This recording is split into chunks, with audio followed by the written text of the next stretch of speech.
Sjeme je riječ Božja, a sijač Krist. Koga god nađe, ostat će zauvijek. Aleluja, aleluja, aleluja.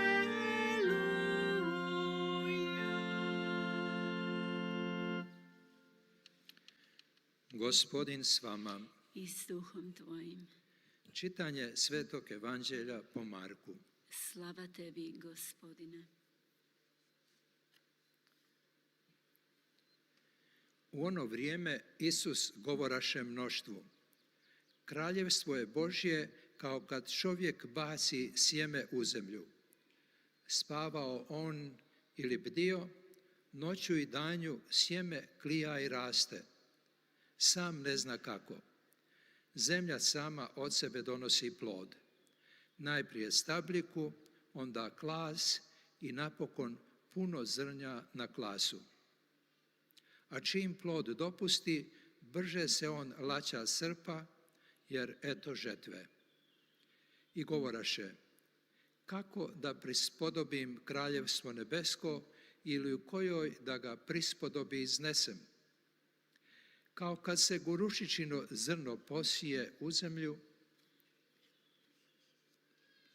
najmanje od svega sjemenja na zemlji, jednoć posijano naraste i postane veće od svega povrća, pa potjera velike grane, te se pod sjenom njegovim gnijezde ptice nebeske. Mnogim takvim prispodobama navještaše im riječ, kako već mogahu slušati. Bez prispodobe im ne govoraše, a nasamo bi svojim učenicima sve razjašnjavao. Riječ Gospodnja. Slava tebi, Kriste. Ljudski riječ, molište se naši grijesi. 사랑하는 형제자매 여러분, 주님이신 예수 그리스도께서는 당신만의 설교 방법이 있으셨는데 자주 삶 속에서의 간단한 예의 스토리를 드시거나 비유를 드셨습니다. 이렇게 청중들이 당신의 메시지를 쉽게 이해할 수 있도록, 즉 핵심을 이해할 수 있도록 해주셨습니다. 하느님의 나라가, 그분께서 선포하시는 나라가 어떤 나라이신지를 명확하게 말씀해 주셨습니다. 그래서 구체적으로 그 현실을 설명하시지 않으시고 일상의 삶의 비유에서 말씀하셨습니다. 마르코복음 4장, 방금 우리가 들은 이 말씀에 의하면 4개의 비유가 등장하고 있습니다. 이 4개의 비유 전체에는 3가지 각자 다른 관점이 있습니다. 같은 사실에 대한 3가지 다른 관점입니다. 즉 하느님의 나라에 관한 3가지 관점이 서로 다릅니다. 예수님의 말씀은 제자들 사이에서 처음부터 아주 작은 무엇인가였지만 그것이 위대해지고 정말 조그마한 것이었지만 그 조그마한 바퀴가 굴러가면서 세상을 이끌어간다는 것입니다. 여기에는 하느님의 나라를 언급하면서 씨앗에 관해서 언급하고 있습니다. 씨를 뿌리는 농부에 관한 비유입니다. 어떤 씨는 좋은 땅에 떨어지고 어떤 씨는 좋지 않은 곳 혹은 길거리 혹은 가시덤불에 떨어진 씨들, 옥토에 떨어진 씨앗은 여러 수십 배의 열매를 맺습니다. 하지만 이 씨를 뿌린 농부는 이 씨가 어떻게 자라는지 모릅니다. 이것은 신비입니다. 농부는 씨를 뿌렸습니다. 뿌린다라고 하는 것이 출발점입니다. 그리고 그것이 크기 시작합니다. 성장합니다. 이미 그 안에 있는 씨가 가지고 있는 내포한 힘에 의해서입니다. 3번째는 조그만 씨앗, 겨자씨입니다. 그 겨자씨가 크고 웅장한 나무가 됩니다. 이 마르코복음 4장에 등장하는 4가지 비유는, 4가지 비유는 하느님의 나라를 언급하고 있습니다. 첫 번째로 하느님의 나라는 착한 마음, 관대한 마음, 그 하느님의 나라를 받아들이도록 열린 마음을 통해서 자란다 했습니다. 두 번째는 우리들의 마음이 옥토라면 그 안에서 신비롭게 그 씨앗이 자란다는 것입니다. 우리가 그 자라는 과정을 모를지라도 자란다는 것이죠. 세 번째는 아주 작은 씨앗이 점차적으로 자라서 웅장한 것, 무엇인가 경이로운 것, 놀라운 것이 된다는 것입니다. 이 세 가지 메시지 비유가 오늘 이 말씀에 등장하고 있는데 여기에서는 아주 특별한 씨앗입니다. 그 특징은 작다는 것입니다. 이미 제가 언젠가도 말씀을 드렸는데 다시 한번 말씀을 드리겠습니다. 어떤 사람이 있었는데 그는 어떤 사람이 지닌 재능을 알아보는 능력이 있었습니다. 그리고 그 능력을 발휘하는 것입니다. 모든 부모들도 이러한 능력을 지녔습니다. 모든 부모들이야말로 첫 번째 교육자들이기 때문이죠. 자, 이 사람은 가장 이상한 씨앗에 관해서 언급합니다. 중국 대나무 씨에 관해서 언급합니다. 그래서 그 씨를 뿌렸지만 그 씨를 뿌리고 나면 5년 뒤에야 그 싹을 볼 수 있답니다. 5년 동안을 기다려야 한답니다. 한 싹을, 새 싹을 보기 위해서 5년을 기다려야 하는 인내가 필요합니다. 하지만 뿌리고 끝나는 것이 아니라 물도 주고 기름도 주고 또 그 주변을 잘 파주면서 기다려야 합니다. 그러다가 이제 놀라움이 있습니다. 6주가 조그만 새싹이 드러나면서 6주 만에 1m 이상으로 자라기 시작합니다. 굉장히 빠르게 자랍니다. 왜 그럴까요? 그 씨는 이렇게 새싹을 내기 위해서는 많은 시간이 필요했습니다. 그리고 한 번 새싹을 돋기 시작하면 그 안에 내포되어 있었던 힘이 태양의 열과 만나면서 폭발하듯 자라는 것입니다. 이 대나무 씨는 5년 동안 그 땅 속에서 자신만의 가지고 있는 시스템을 통해서 뿌리와 모든 것을 그 안에 가지고 있는 것입니다. 그리고 6주 만에 새싹이 돋은 뒤 6주 만에 이렇게 높게 자라는 것입니다. 이것은 하느님의 나라도 이와 비슷합니다. 많은 시간을 요하고 있습니다. 그 새싹이 트기 위해서는 즉 눈에 가시적으로 드러나기 위해서는 시간이 필요합니다. 어떤 경우는 아주 오랜 시간이 필요합니다. 그래서 가끔씩 하느님의 그 씨앗 우리 안에 뿌려졌는데 세례성사를 통해서 뿌려졌는데 정말 이것이 자라고 있느냐 아니냐라는 의심이 들기까지 합니다. 깊이 뿌리를 내렸을까? 행여라도 길거리나 바위 틈새나 혹은 가시덤불에 떨어진 것은 아닐까? 우리들의 죄 속에 떨어졌고 우리들의 잘못된 결정이라는 밭에 떨어진 것은 아닐까입니다. 하지만 지나치게 두려워할 필요는 없습니다. 시간이 지나면서 이 씨앗은 아주 놀랍고 경이롭게 자랄 것이기 때문입니다. 오늘 이 말씀은 우리에게 무엇을 가르치고 있을까요? 이 예수님의 말씀을 통해서 우리가 배워야 하는 것은 무엇이겠습니까? 이런 말씀을 드리고 싶어요. 여기에 가르침은 이중적입니다. 첫 번째로 우리는 주님을 향한 신뢰를 잃지 말아야 한다는 것입니다. 그분은 씨를 뿌렸습니다. 하느님의 나라의 씨앗을 뿌리셨습니다. 그리고 우리들의 마음이 무엇이 자랄지 그분만이 아십니다. 우리가 그것을 완전히 이해하지 못할지라도 그분은 아십니다. 두 번째로 인내심이 필요합니다. 가끔씩 의심이 듭니다. 정말 새싹이 돋지 않은 것 같습니다. 우리 안에 하느님의 왕국이 자라지 않은 것 같습니다. 우리가 더욱 거룩해지고 더욱 훌륭해지지 못한다 할지라도 실망하지 말아야 합니다. 끝까지 기다리면서 그 하느님의 나라의 씨앗을 잘 가꾸어야 합니다. 우리들의 마음을 잘 살피면서 기도하면서 성사생활을 하면서 잘 가꾸는 것이죠. 이것은 중국의 대나무 씨앗이 5년 동안 그 땅속에 꼼짝 않고 기다리는 것과 같습니다. 그러면 농부는 5년을 기다리며 가꿉니다. 오늘 예수님께서는 이 말씀을 통해서 우리에게 증언의 삶을 살라 하십니다. 많은 것들은 작은 것에서부터 시작이 됩니다. 숨겨진 상태로 시작이 됩니다. 눈에 거의 보이지 않을 정도로 작은 소소한 것에서부터 시작합니다. 아무리 어려운 일이라도 조그마한 것에서부터 시작합니다. 위대한 책도 한 마디, 글자, 문자 하나로부터 시작이 됩니다. 거대한 불도 불씨로부터 시작이 됩니다. 우연한 만남도 작은 것에서부터 시작이 됩니다. 정말 작은 것, 충만함, 참 가치를 지닌 것도 작은 것에서부터 시작합니다. 이것이 조금씩 성숙하고 성장합니다. 자라는 것입니다.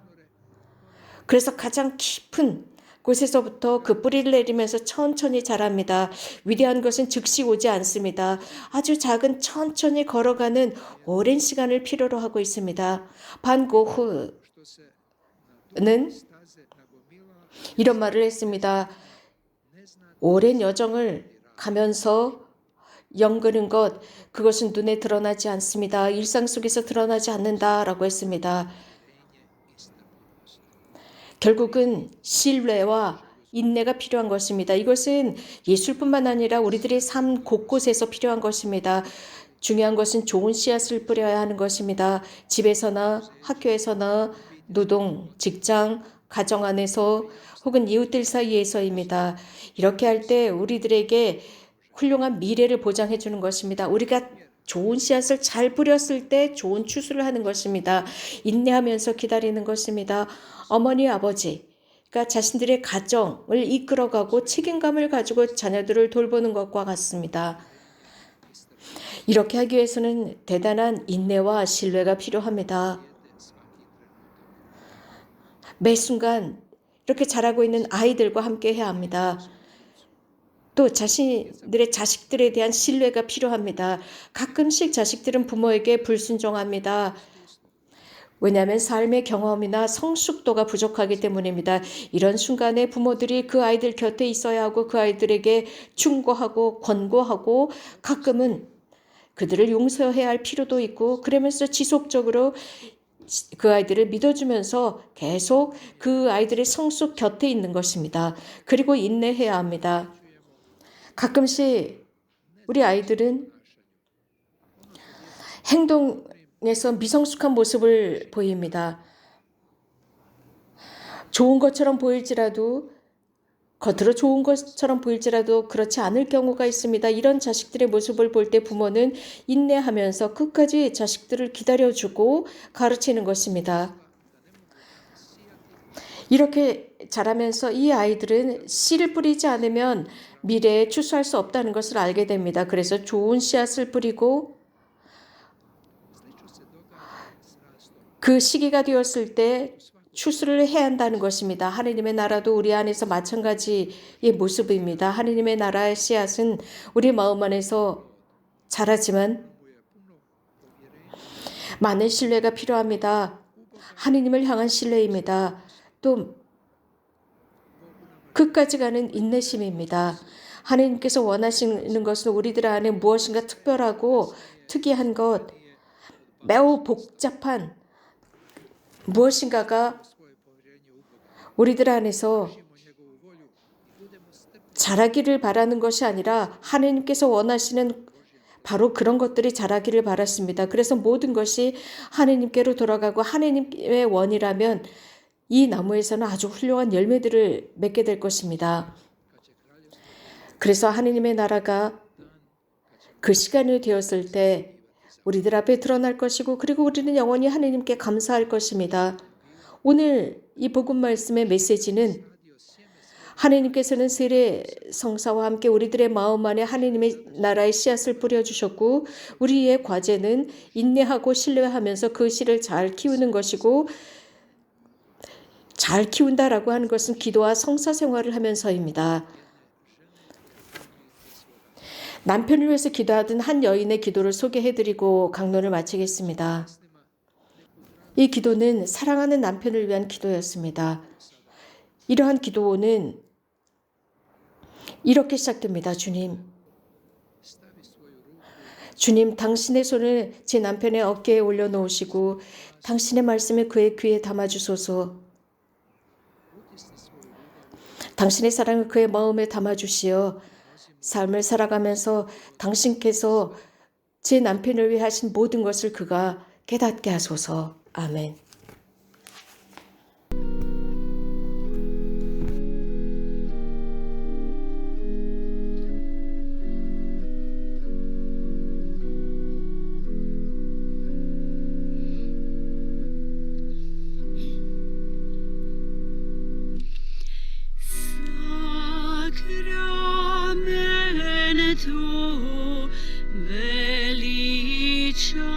tajnom pojmo u sam glas, što ga vjernim kao hranu dijeli Isus spas.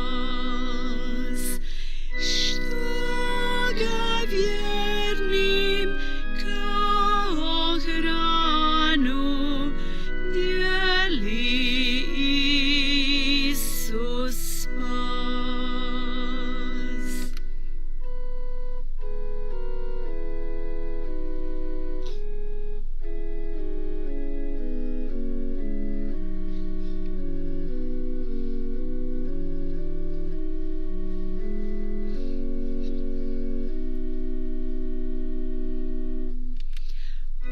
On zahranu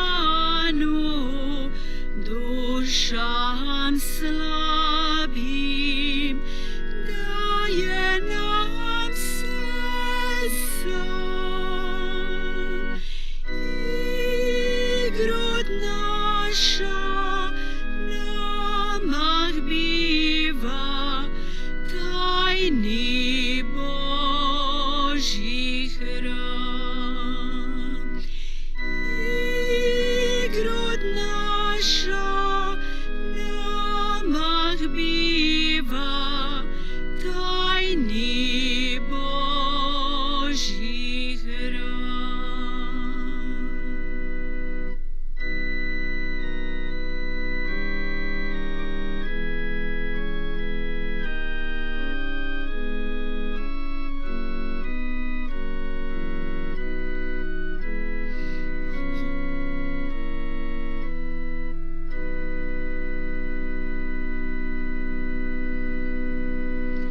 Sveto djelo i krv sveta duši nam je lijek.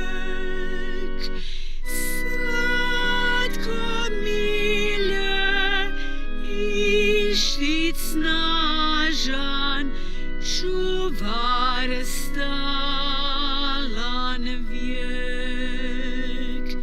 Slatko milje i štit snažan, čuvar stalan